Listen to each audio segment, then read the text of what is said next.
Unsure of your dream? Study abroad destination? Clear your doubts. Videsh Consult. Call 9676502888. నమస్తే, welcome back to IT media. నేను మీ ఝాన్సీ. గత కొంతకాలంగా చూసుకున్నట్లయితే real estate పడిపోతుంది అని చెప్తూ ఉంటారు. చాలామంది సినీ ప్రముఖులు కానివ్వండి, రాజకీయవేత్తలు కానివ్వండి, అక్కడ గ్రోత్ లేదు, అంటే రియల్ ఎస్టేట్లో గ్రోత్ లేదని మ్యూచువల్ ఫండ్స్ వైపు ఇన్వెస్ట్మెంట్ చేయడానికి మొగ్గు చూపుతున్నారు అంటున్నారు. మరి నిజంగా రియల్ ఎస్టేట్లో గ్రోత్ లేదా, రియల్ ఎస్టేట్ పడిపోయిందా, ఈ విషయాలు తెలుసుకుందాం. ప్రస్తుతం అంతా ఉన్నారు AMFI registered mutual fund distributor Ramesh Pasupuleti గారు. నమస్తే అండి. నమస్తే మేడం. సార్, ఇది ఎంత ఈ మిత్ అంటారా, వాస్తవమేనా? రియల్ ఎస్టేట్లో గ్రోత్ లేదు కాబట్టి మ్యూచువల్ ఫండ్స్ అనేవి సేఫ్గా ఉంటాయని అందరూ అటువైపు మొగ్గు చూపుతున్నారు అంటున్నారు. ఇది వాస్తవమేనా? డెఫినెట్గా. అంటే ఇప్పుడున్న పొజిషన్కి కొంచెం మార్కెట్ అలాగే ఉంది. యాక్చువల్గా రియల్ ఎస్టేట్ మార్కెట్ అనేది ఓవరాల్ ఇండియా వైడ్ డల్ అయింది. ఓకే. సో ఎప్పుడైనా ఒక గ్రోత్, ఒక కంట్రీ గ్రోత్ స్టోరీలో రియల్ ఎస్టేట్ పార్ట్ అనేది చాలా ఇంపార్టెంట్. యాక్చువల్గా నిజం చెప్పాలంటే రియల్ ఎస్టేట్ పెరిగితేనే ఇండియా గ్రోత్ స్టోరీ కూడా పెరుగుతుంది. కాకపోతే లాస్ట్ 1 year కొద్దిగా రియల్ ఎస్టేట్ స్లో డౌన్ అయింది. సో ఎందుకంటే కొద్దిగా అనుకోని ఖర్చులు కానివ్వండి, సో అంటే అలాగే సిమెంట్ ప్రైజెస్ కానివ్వండి, ముడి సరుకులు కానివ్వండి, వాటికి అన్నిటికీ ఎక్కువ అవడం కానివ్వండి, లేబర్ కాస్ట్ ఎక్కువ అవడం, అలాగే గవర్నమెంట్ జిఎస్టీస్ ఎక్కువ కావడం. సో ఇవన్నీ చాలా కారణాలు ఉన్నాయి. ఏంటంటే వాళ్ళకి ఫస్ట్ ప్లేస్ దొరకాలి, ఎక్కడైనా ఇన్వెస్ట్ చేయడానికైనా కూడా ప్లేస్ దొరకాలి. సో దాని కాస్ట్ ఎక్కువ ఉండడం. సో ఇవన్నీ కారణాలు. డెఫినెట్గా రియల్ ఎస్టేట్ కొంచెం డల్ అయింది. సో రిటర్న్ చూస్తే అంత ఎక్కువ రిటర్న్ లేదు లాస్ట్ 1 year. మనకు చూస్తే లాస్ట్ 1 year ఎక్కువ రిటర్న్ వచ్చిన ఇన్వెస్ట్మెంట్ ఏదైనా ఉందంటే గోల్డే. సో రియల్ ఎస్టేట్ చూస్తే 6 to 8% కన్నా ఎక్కువ పెరగలేదు. మనకు తెలిసిందే. ఇంకా మన హైదరాబాద్ లాంటి సిటీస్లో చూస్తే ఇంకా నెగిటివ్ ఉంది రిటర్న్. సో ఓవరాల్ ఇండియా చూసినా కూడా పెద్ద గ్రోత్ లేదు. సో కంట్రీ కానీ డెవలప్ కావాలంటే కంపల్సరీ రియల్ ఎస్టేట్ పెరగాలి, ఇన్ఫ్రా పెరగాలి. సో దానికి సంబంధించిన మొత్తం ఓవరాల్ ఇన్ఫ్రాస్ట్రక్చర్ పెడితేనే దాన్ని డెవలప్డ్ కంట్రీ అంటారు. సో ఈ గ్రోత్ కొంచెం అయ్యే వరకు ఏమవుతుందంటే మళ్ళీ పెరిగే కొద్దీ అప్పుడు వరకు ఏం చేయాలంటే కొంతమంది ఇన్వెస్టర్స్ ఏం చేస్తారు, ఎవరిని ఇన్వెస్ట్ చేయాలనుకుంటే, అంటే వాళ్ళు సినిమా ప్రముఖులైనా ఉండొచ్చు, లేకపోతే ఒక పెద్ద ఇన్వెస్టర్స్ అయినా అయి ఉండొచ్చు, సెలబ్రిటీస్ అయి ఉండొచ్చు. సో అందరూ కూడా ఒక ఇన్వెస్ట్మెంట్ చేయాలనుకున్నప్పుడు డైవర్సిఫికేషన్ చూస్తారు. డైవర్సిఫికేషన్ అంటే కొంతమంది గోల్డ్లో ఇన్వెస్ట్ చేస్తారు, కొంచెం షేర్లో ఇన్వెస్ట్ చేస్తారు, కొంచెం మ్యూచువల్ ఫండ్లో ఇన్వెస్ట్ చేస్తారు, కొంచెం రియల్ ఎస్టేట్లో ఇన్వెస్ట్ చేస్తారు. సో మనందరికీ తెలిసిన విషయం ఏంటంటే సినిమా వాళ్ళు ఎక్కువ రియల్ ఎస్టేట్లో ఇన్వెస్ట్ చేస్తారు. సో కానీ ఇప్పుడు ప్రైజెస్ హైలో ఉన్నాయి కదా, చాలా హైలో ఉన్నాయి ప్రైజెస్. మనకు తెలుసు కోకాపేట భూములు ఎకరం ఎన్ని కోట్లు పోతుందో అందరికి తెలుసు, 100 కోట్ల పైనే వెళ్తుంది. సో అక్కడ ఇంకా మళ్ళీ ఇన్ఫ్రాస్ట్రక్చర్ రావడానికి వీటికి టైం పట్టింది. సో అందుకని చెప్పేసి అంత ఇన్వెస్ట్ చేయలేని వాళ్ళు సో కొంతమంది మ్యూచువల్ ఫండ్ వైపు వస్తున్నారు. డెఫినెట్గా మ్యూచువల్ ఫండ్ వైపు రావడానికి కూడా ఇంకో వేరే కారణాలు కూడా ఉన్నాయి. ఎందుకంటే రియల్ ఎస్టేట్లో ఇప్పుడు 1 year బ్యాక్ ఇన్వెస్ట్ చేసిన వాళ్ళు ఇప్పుడు అమ్మాలంటే ఆ రేట్ రావట్లేదు, తర్వాత బయర్స్ దొరకట్లేదు. సపోజ్ 5 years బ్యాక్ ఇన్వెస్ట్ చేసిన వాళ్ళనే చూడండి, ఇప్పుడు అమ్మాలంటే బయర్ దొరకట్లేదు. ఎందుకంటే ఇప్పుడు సపోజ్ ఇక్కడ ఇన్వెస్ట్ చేస్తే అది ఏ చెరువులో ఉందో ఎవరికి తెలియట్లేదు. సో అదేమన్నా ఒక అపార్ట్మెంట్ కొందామంటే అసలు దాని పర్మిషన్ ఉందో లేదో తెలియట్లేదు. సో బఫర్ జోన్లో ఉందా, ఎఫ్టీఎల్ జోన్లో ఉందా, ఇవన్నీ ప్రాబ్లమ్స్ ఉన్నాయి. అందుకని రిస్క్ తీసుకోవట్లేదు. రిస్క్ తీసుకున్నప్పుడు ఆల్టర్నేట్ ఇన్వెస్ట్మెంట్స్కి వెళ్తారు. ఆల్టర్నేట్ ఇన్వెస్ట్మెంట్స్ ఏమున్నాయి? Mutual funds, portfolio management services, ఏఏఎఫ్, alternate investment funds కానివ్వండి. అంటే కొద్దిగా హెచ్ఎన్ఐస్కి కొద్దిగా మ్యూచువల్ ఫండ్, తర్వాత పిఎంఎస్ కూడా వస్తాయి, పోర్ట్ఫోలియో మేనేజ్మెంట్ సర్వీసెస్ అని. కొద్దిగా రెవెన్యూ షేరింగ్లో ఇన్వెస్ట్ చేస్తారు. అది మినిమం 50 lakhs టికెట్ సైజ్ ఉంటుంది. వాళ్ళు ఒక 12 to 18% రిటర్న్ గ్యారంటీ ఇచ్చి మళ్ళీ అబవ్ రిటర్న్ మీద వాళ్ళు ఛార్జెస్ తీసుకుంటారు. అంటే రిటర్న్ ఎక్కువ వస్తే అనుకున్న ఒక బెంచ్ మార్క్ రేట్ ఉంటుంది, హడల్ రేట్ అని ఉంటుంది. హడల్ రేట్ దాటిన వచ్చిన రిటర్న్ సపోజ్ 18% హడల్ రేట్ అనుకోండి, 18% వచ్చిన రిటర్న్ వరకు కస్టమర్కే ఇస్తారు. ఒక ఫిక్స్డ్ కాస్ట్ తీసుకుంటారు. 18% కన్నా ఎక్కువ వచ్చింది అనుకోండి, అందులో ప్రాఫిట్ షేరింగ్ ఇవ్వాలి వాళ్ళకి. సపోజ్ వాళ్ళు అనుకున్న ఫండ్ సపోజ్ 40% రిటర్న్ ఇస్తే కస్టమర్కి 25 ఇచ్చి వాళ్ళు 15 తీసుకుంటారు. కొద్దిగా స్పెషల్ ఇంట్రెస్ట్ ఎక్కువ వర్క్ చేస్తారు.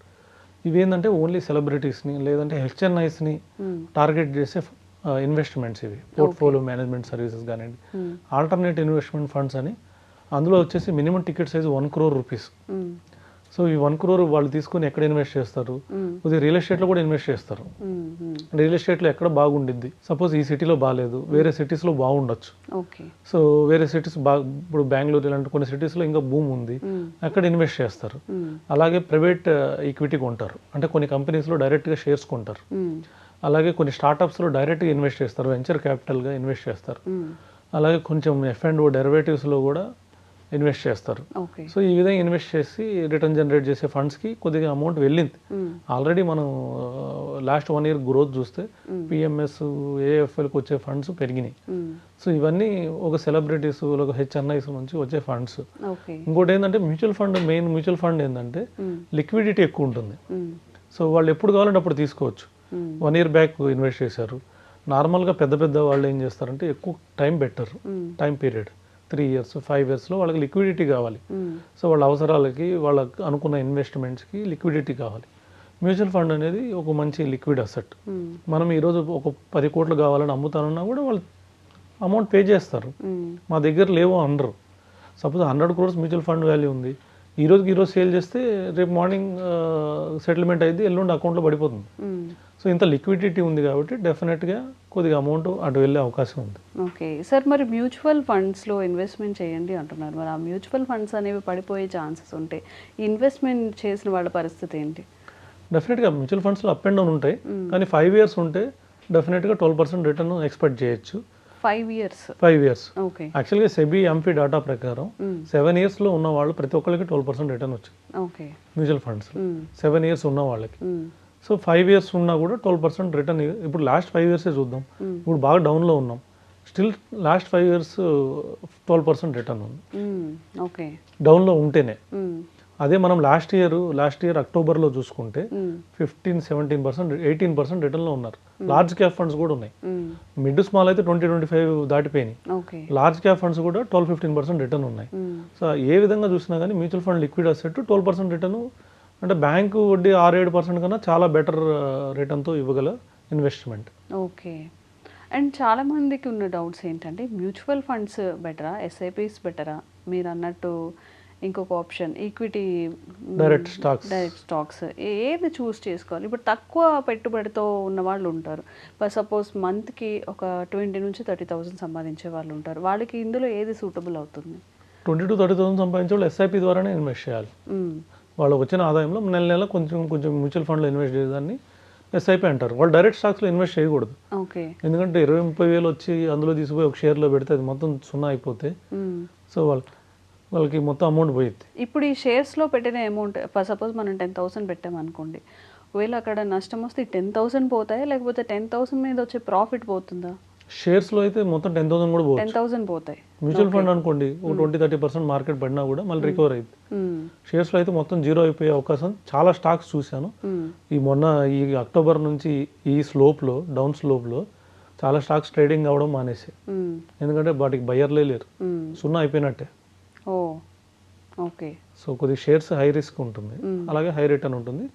అది ఎవరైనా టైం ఉన్నోళ్ళే చేయాలి, లేదంటే మ్యూచువల్ ఫండ్లో ఇన్వెస్ట్ చేయడం బెటర్. ఓకే. మ్యూచువల్ ఫండ్స్ అనేవి కరెక్ట్ ఉంటుంది. అంటే మన ఇండియాలో చాలామంది లోయర్ మిడిల్ క్లాస్ ఉంటారు కాబట్టి వాళ్ళు ఇన్వెస్ట్ చేయాలి అన్నప్పుడు ఒక బెస్ట్ ఆప్షన్ అయితే ఎస్ఐపి త్రూ. డెఫినెట్గా. ఓకే. ఈ SIP ఎంత లాంగ్ రన్లో మనకి మంచి రిటర్న్స్ వస్తాయి సార్? అంటే పర్టికులర్గా ఇన్ని ఇయర్స్ ఖచ్చితంగా ఇన్వెస్ట్ చేయాలి అనేది ఉందా?